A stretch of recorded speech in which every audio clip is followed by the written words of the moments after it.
Hi, my name is Emily Zorzonello, and today's video is gonna be part 3 to my anoxic brain injury. If you have not watched the brief summary or parts 1 and 2, they will be linked down below in the description box in the playlist. I suggest that you go watch those before watching this so everything makes sense. Now let's get into the video.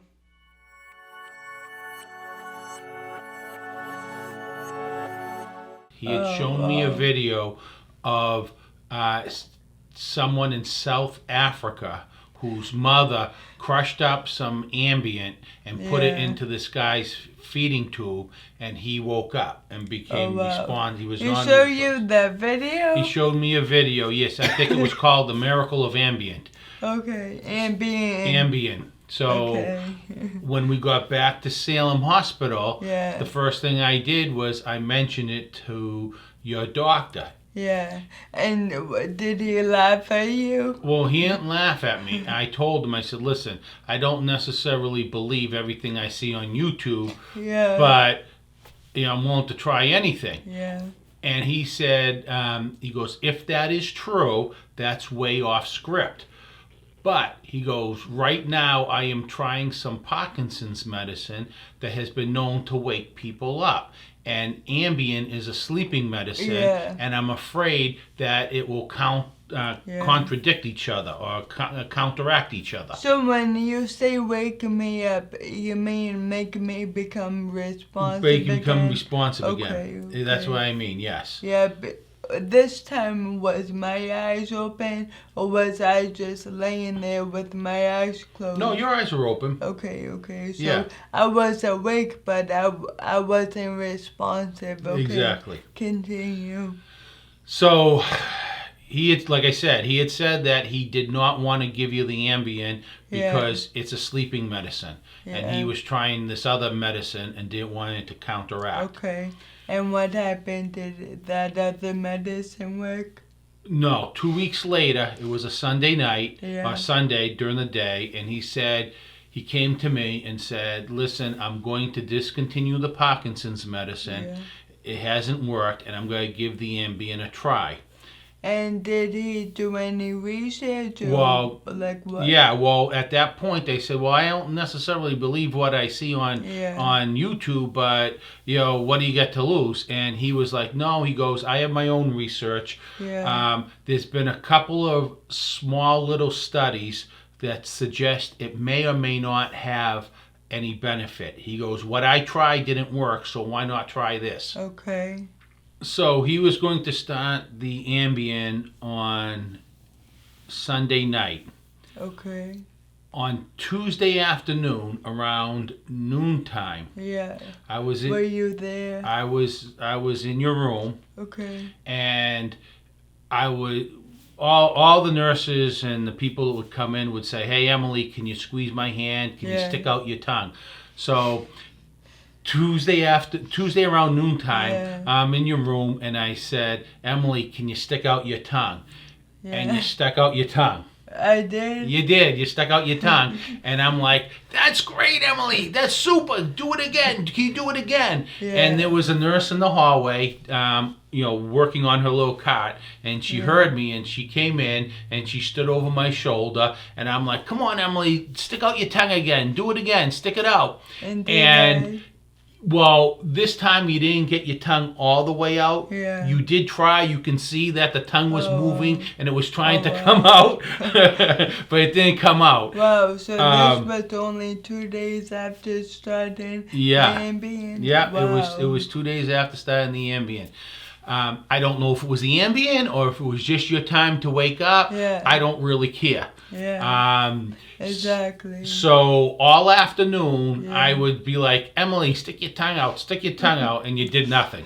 You just laid there. So you must have been exhausted. So around 5 o'clock that night, the nurse was back in there changing an IV or doing some stuff. And so I asked her, I said, hey, listen, did that really happen, or was that just a parent's wishful thinking?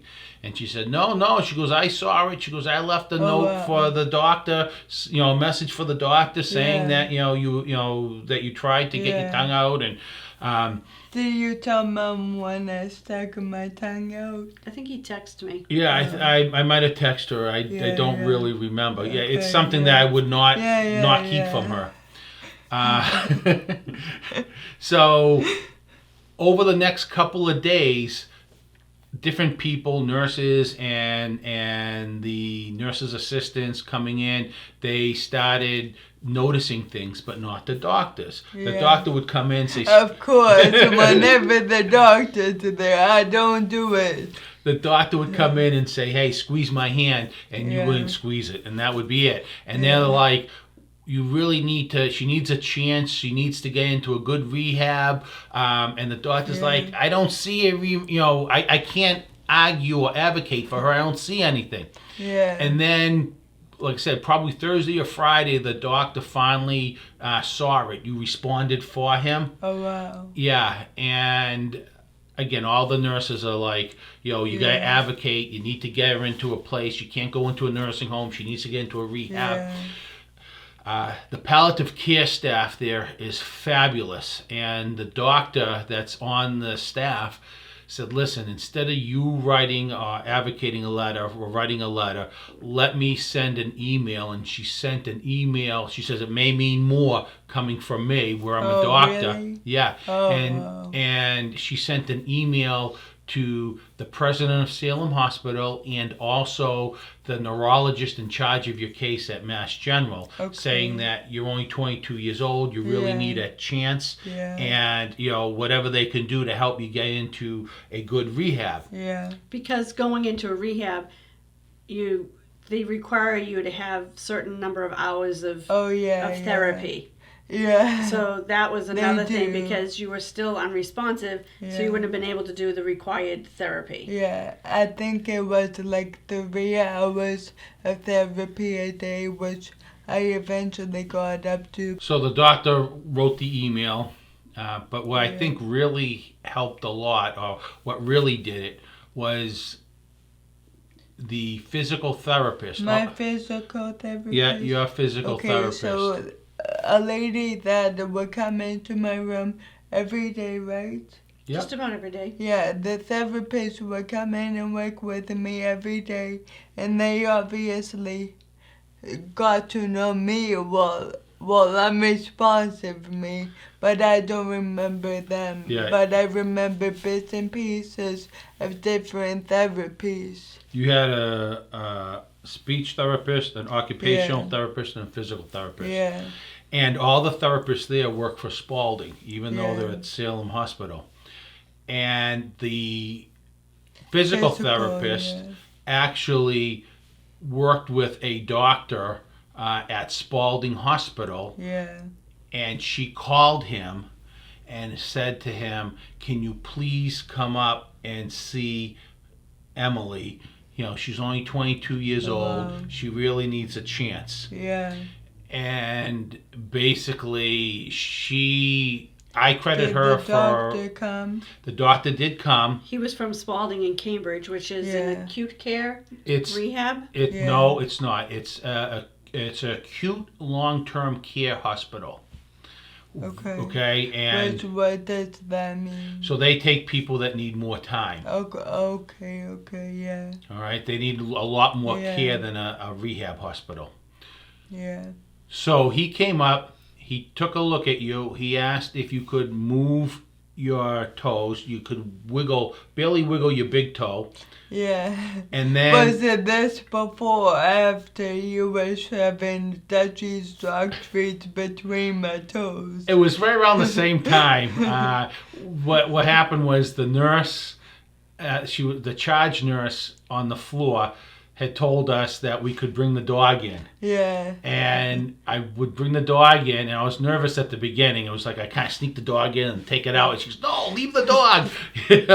Let the dog stay. So I used to, when you were laying there, I hated it. I remember it so vividly. I would take the little dog biscuits and I would stick them in between your fingers, and the dog would eat the dog biscuit off of that, and you seemed to like that. Yeah, my fingers. And then I would also take them and stick the dog biscuits in between your toes, and the dog would come and eat them off your toe. What a nasty one. Poor Dutchie. You don't know how well they're cleaning my toes. So it was right around the same time because you were barely moving. Yeah. So the doctor came and he asked you to wiggle your toes. You were just barely moved your big toe. Then he asked you to squeeze his hand, and then he looked in your eyes. And what did he see when he looked in my eyes? Well, you see, like at this your point, soul. He was trying to figure out if you could track. At this point, like with the Salem Hospital doctors and nurses aware that I'm blind, like when did it become? You're talking too much. Let Mom talk. Okay. No, he was there most of the time. I had to go to work. Okay, fine. Then can talk. At this point, we did not know if you could see or not. The therapist had you sit up on your bed, and one therapist would be behind you. Because I was here. I was there during all the day when they're doing that. Yeah. Because he wasn't there because he has a fake job that he doesn't make all year round. Just kidding, he is an accountant, a certified public accountant. So tax season had not started yet, so that's why he was able to be there all the time with me. So what would happen is, as far as the eyesight goes, they sat you up. They had one therapist behind you because you'd fall right over. So one therapist would be behind you holding you on the bed. And then what they did was they tried to track to see if you could see the objects. And they would ask you... What do you mean, like track, like move something? They would move the objects and they would say, okay, which one. They'd have two objects and they'd say, okay, which one's the brush. Okay. And at that point, they had told me was I looking at it like I was trying to decide, or was I not even looking in the direction? You were try to look in the direction. You were following, you were tracking with your eyes. But Mom said I was tracking that cute ICU nurse. But you were tracking with your eyes, but they had thought that you might have had some blindness because you couldn't really distinguish between like a toothbrush and a comb. Oh, okay. So they didn't know exactly how much you had. And this was probably after the week after the doctor from Spalding came. So why I didn't get to move to Spalding right away is because they had to wait for the guardianship papers to come through and also for a bed to open up at Spalding. Yeah.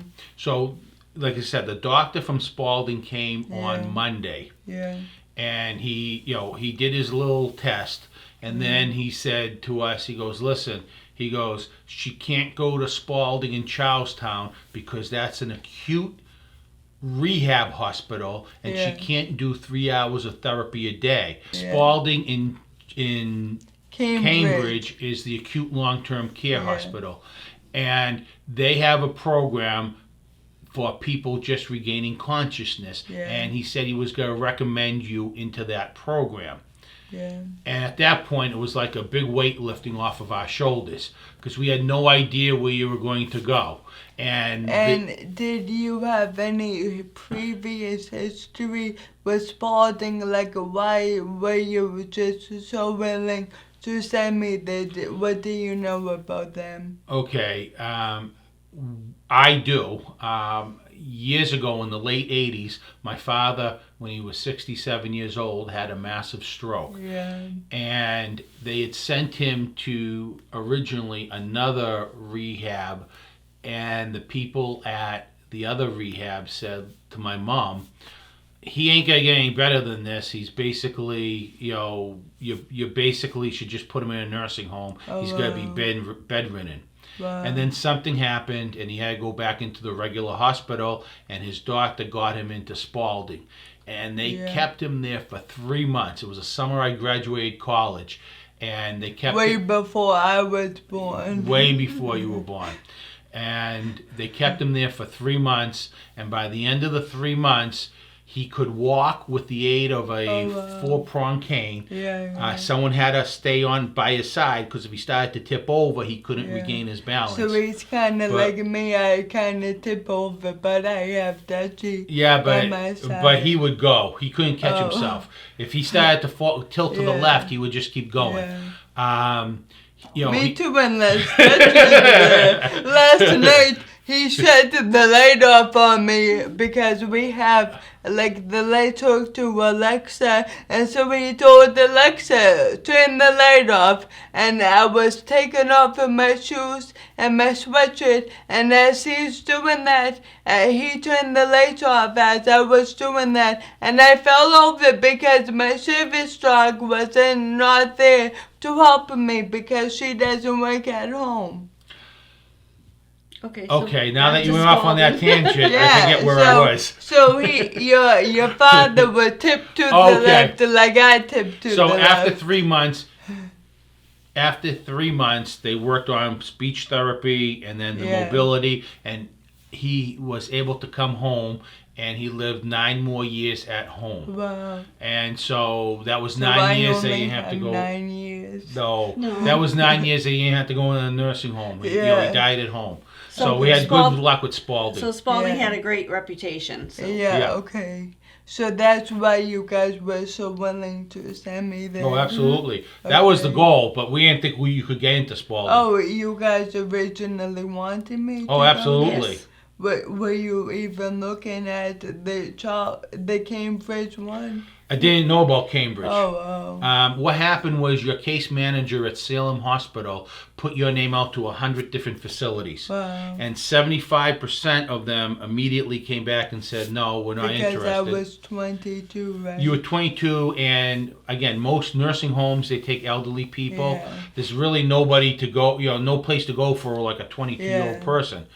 They did have a place that was for young kids, but you were too old for that. So you were too old to go where the children go, and too young to go where the old people 21 and under could go to pediatrics, and 23 and older could go to the adult nursing homes. But I was 22, stuck right in the middle, no place to go, homeless. And the few nursing homes that we actually went out to were awful, right? They were not good. They would be great for an elderly person, but they wouldn't have been able to put in the time to have you make progress. Yeah. We were looking just basically to get through until the springtime. When tax season was over. And have them teach us how basically to take care of you. Yeah. And give us time to figure out the house situation in order to move, like get a hospital bed and get a Hoyer lift and all that stuff. Yeah, because I was still supposed to, at this time, be a vegetable, basically. Yeah. But in the meantime, when I was there at nights and on the weekends, the nurses and assistants would teach me how to roll you and how to change you and help you get dressed and whatever needed to be done, because I'd be doing it at home. So they were willing to work with me and teach me. Oh, that's good. Yep. The nurses at Salem were very, very, very nice. One of them was trying to get me to give her the middle finger because my hands were stuck in fists. So, anyhow, getting back to the doctor from Spalding. Yeah. So once he told us that he was going to recommend you into Spalding, Cambridge, it was like a load off of our shoulders. Yeah. And then he asked, what did the neurologist at Mass General say? And I told him that they basically didn't think this was going to be able to happen. Yeah. And he had said that, well, your prognosis has changed now. He goes, a year from now, what you might be looking at is that... So a year from then would be like December 2018, yes. right? Okay. Yeah. So he's like, a year from now, what you'd be looking at is Maybe you'd be able to supplement your feeding tube with a little solid food. Oh, wow. Maybe you'd be able to say 5 or 6 words. And maybe you'd be able to transfer from the bed to a wheelchair. And we're like, wow, that's great, because we were expecting nothing. And if that could happen, that would be fabulous. Yeah. And what really happened a year later, you guys will find out in a future video, because it's a fabulous experience, including the service dog. And what ended up happening was, he goes, this was the Monday before Christmas of 17. And that was a week that was bitterly cold. The furnace at our house died, so I had I had to go around and get electric heaters so the pipes didn't freeze until the company could come in and replace the furnace. Yeah. So until they could replace the gas furnace. So we're dealing with that, trying to find you a place. It was a lot at the time, and still coming up and seeing you. So he said, we don't have any beds available right now. And that made me a little nervous, because the people at Salem said, hey, as soon as the guardianship comes in, she's going to be moved out. I got to go. You got to go. You can't stay. They're giving you the bum's rush.